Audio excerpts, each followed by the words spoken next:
Salut, je m'appelle Emmanuelle. Et moi, c'est Isabelle. On est toutes les deux formées en linguistique et parce que le français, c'est bien plus qu'une norme à respecter, on vous présente la réplique linguistique sur choc.ca.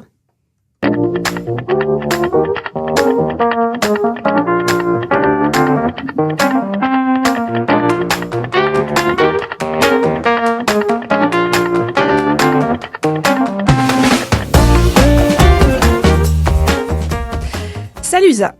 Salut Manu. Trouves-tu que quand on parle de langue, que ce soit dans l'espace public, dans les médias ou même en famille, c'est souvent pour s'indigner de ce qui va pas avec le français? Tellement, là. On dirait que c'est toujours ça, le sujet. Comme son déclin, son anglicisation ou sa piètre qualité chez certains locuteurs. On dirait qu'on a toujours quelque chose de négatif à dire sur l'état du français au détour d'une conversation. Mais coudonc, est-ce que le français a un problème? Eh bien, moi, je dirais oui, Isa. Le français a un sacré problème. Okay. Et c'est pas qu'il est envahi par l'anglais, que les jeunes ne savent plus écrire, que les immigrants entraînent le déclin du français, que les locuteurs paresseux polluent la langue avec leurs erreurs outrageantes. Ben non. Non, il n'en est rien. Aujourd'hui, je vais aborder ce qui est selon moi le seul vrai problème du français, son orthographe. Oh, revirement de situation, j'aime ça. Mais là, tu t'attaques à un gros dossier, Manu, hein? Oui, c'est pas un sujet simple. Alors, je vais redoubler d'efforts pour que ce soit le plus clair possible. Mais tout d'abord, avant d'aller plus loin, il faut déjà s'assurer de ne pas confondre orthographe française et langue française. Serais-tu capable de nous expliquer la différence, Isa? Avec plaisir. Alors, la langue française, c'est ce qu'on dit à l'oral, n'est-ce pas? C'est la langue orale. Et l'orthographe, c'est simplement la représentation écrite, graphique de la langue orale. Exact. Donc, l'orthographe, c'est une petite partie de ce qu'est le français, au fond. Absolument. Et il faut savoir aussi que le code écrit d'une langue est à la fois lexical et grammatical. Là encore, saurais-tu nous expliquer la différence? Oh, c'est un quiz aujourd'hui. Alors, l'orthographe lexicale, c'est simplement comment les mots s'écrivent, comment on les retrouve dans le dictionnaire. Ouais. Alors que l'orthographe grammaticale, c'est l'orthographe qui reflète les accords. Donc, ajouter un S au pluriel, un E au féminin, des choses comme ça. C'est exactement ça, Isa. Et dans la présente capsule, il sera pas question d'orthographe grammaticale, donc d'accord des mots, comme tu l'as décrit. Je vais plutôt me pencher sur l'orthographe lexicale du français, qui est la façon dont on écrit les mots, par exemple, dans le dictionnaire, comme tu as donné l'exemple. OK. Et là, je vais malheureusement devoir écorcher des oreilles ou peut-être briser des cœurs parce que les francophones sont très attachés à leur orthographe. C'est vrai, ça. Alors, attention, l'orthographe du français n'est pas un trésor bien gardé dont seuls les grands spécialistes de la langue posséderaient le secret. Et non, en matière d'orthographe, si on trouve certaines formes difficiles à maîtriser, c'est pas parce qu'on manque d'érudition, mais bien simplement parce que l'orthographe française est souvent incohérente. Alors, Isa, es-tu prête à te lancer dans les folles aventures de l'orthographe du français? Je pense que oui. OK, on y va. Bon, déjà à la base, malheureusement, l'histoire commence pas très bien, parce que notre orthographe respecte pas ce qu'on appelle le principe alphabétique, qui est en fait un principe qui voudrait que chaque son d'une langue soit représenté par une lettre de son alphabet. Donc, une lettre, un son. Okay. C'est un principe qui est en fait appliqué par beaucoup de langues dans le monde. On peut penser à l'espagnol, dont on dit souvent qu'il s'écrit comme il se parle. OK, c'est vrai que c'est vraiment pas toujours le cas du français. Est-ce qu'on sait pourquoi c'est comme ça? Déjà, c'est qu'à une autre époque, lorsqu'on s'est mis à écrire le français, on a tout simplement repris l'alphabet du latin sans l'adapter suffisamment et que le latin contient moins de sons que le français. OK. Donc, notre orthographe avait, dès le départ, un nombre insuffisant de lettres pour la prononciation. Exactement. Et ça a donc forcé les scribes de l'époque à, entre autres, créer ce qu'on appelle des digrammes et des trigrammes. OK. C'est-à-dire des ensembles de 2 ou 3 lettres pour représenter un seul son. Par exemple, dans le mot chameau, on a 2 lettres pour le son ch, ch, et 3 lettres pour le son o, e-a-u. À l'inverse, on se retrouve aussi aujourd'hui avec plusieurs signes graphiques pour un même son. Parce que les sons du français ont bien entendu évolué au fil des siècles, mais qu'on n'y a pas toujours adapté l'orthographe. Prenons par exemple le son « est », qui peut s'écrire « e » accent grave, « e » tréma, « e » accent circonflexe, « e », E-I, A-I, ça fait déjà beaucoup. Et là, avec tout ça, Isa, aujourd'hui, on se retrouve avec 130 signes graphiques pour représenter les 36 sons du français standard. on sent déjà un certain chaos. Oui, c'est fou. J'avais pas réalisé que c'était autant que ça. Là. C'est fou, hein? Mais c'est loin d'être fini en plus, Isa. Parce que l'entreprise de codification du français n'aura jamais versé dans la paresse de la facilité. Non. Bien au contraire, l'orthographe française a connu un véritable exercice de complexification au fil du temps. Entre autres pour soi-disant la rendre plus noble en la rapprochant de ses racines latines. Le latin commence à prendre un peu trop de place dans cette histoire-là. Hein? Ben oui, on parle français ou on parle latin. Il faut décider. Là. Faut décider. En tous les cas, pour soi-disant embellir notre orthographe, on y a par exemple ajouté des lettres étymologiques comme le très utile G dans le mot doigt. Oui, très utile. Ou le X à la fin du mot paix, P-A-I-X. Et là, quand je parlais du mot doigt, c'est bien le D-O-I-G-T. Bon. Et ça, je ne nomme que quelques exemples parmi plusieurs.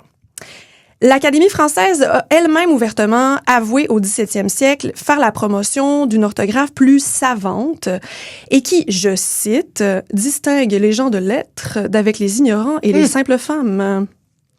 Oh mon Dieu, tu les ignorants et les simples femmes.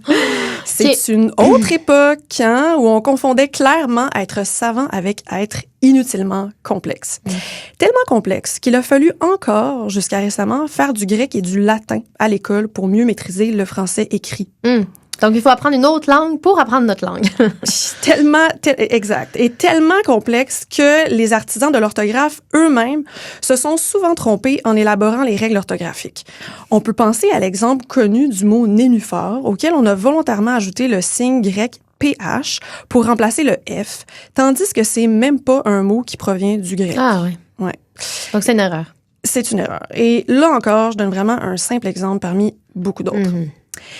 Et c'est ainsi, Isa, dans toute sa dentelle et son inconsistance, que notre orthographe, à partir du 19e siècle, s'est finalement retrouvée figée dans les manuels scolaires pour être enseignée aux petits-enfants. Parce que c'est à cette époque qu'on a vu arriver la scolarisation de masse dans plusieurs pays de l'Occident. Chapeau d'ailleurs aux profs qui doivent enseigner la même orthographe compliquée depuis 1835. Ah ouais, c'est ça. Et oui, parce qu'en effet, malgré les efforts de démocratisation de l'éducation depuis cette époque, notre système orthographique, lui, a pas réellement évolué depuis. Et l'orthographe française a rien de démocratique ni d'accessible en étant inutilement compliqué. Alors qu'un système orthographique devrait aujourd'hui strictement servir à donner accès équitablement à toutes et à tous au patrimoine écrit d'une société, eh bien, l'orthographe demeure plutôt un objet de distinction ou de discrimination sociale chez les francophones, malheureusement. Pensons par exemple à tous ces gens qui seront un jour jugés négativement pour avoir écrit « merci » avec un C cédille ou pour avoir oublié un G muet latin dans le mot « doigt ». Eh oui, scandale. C'est terrible. Ouais. Pourtant, chers auditeurs et auditrices, pensez-y. L'orthographe lexicale représente au fond pas grand-chose des compétences linguistiques d'une personne.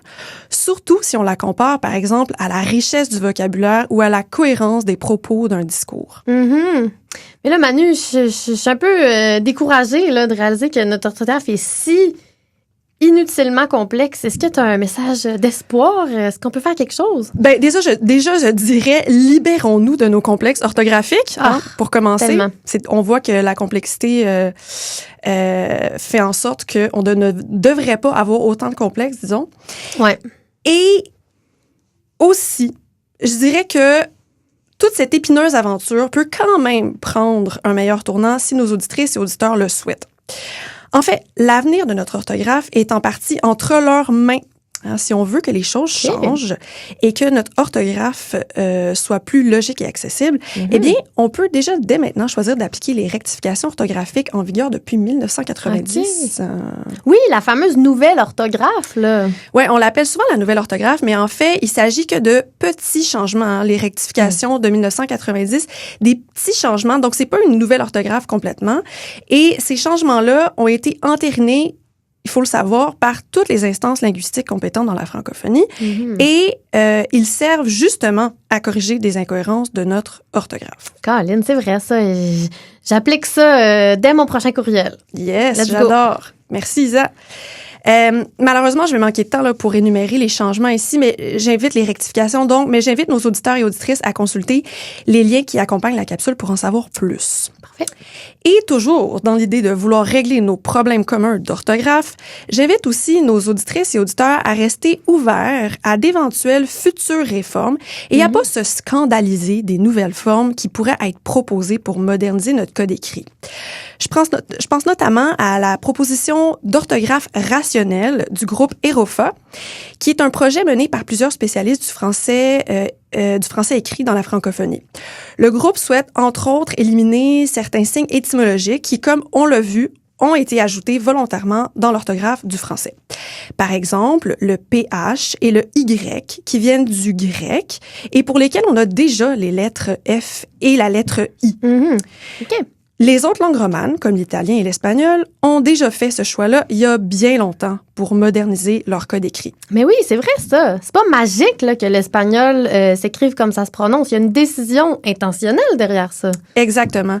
Et Isa, si on accepte le fait que les langues évoluent constamment, eh bien, on n'a pas le choix de faire suivre l'orthographe. Sans quoi, on va se retrouver avec un code écrit désuet. Et c'est pas mal ce qui est en train de se passer avec celui du français. C'est vrai, ça. Déjà, le français est super dur à écrire, mais ça va juste empirer si on fait rien. Exactement. Merci, Isa. Ça termine bien la capsule. Super. Merci à toi.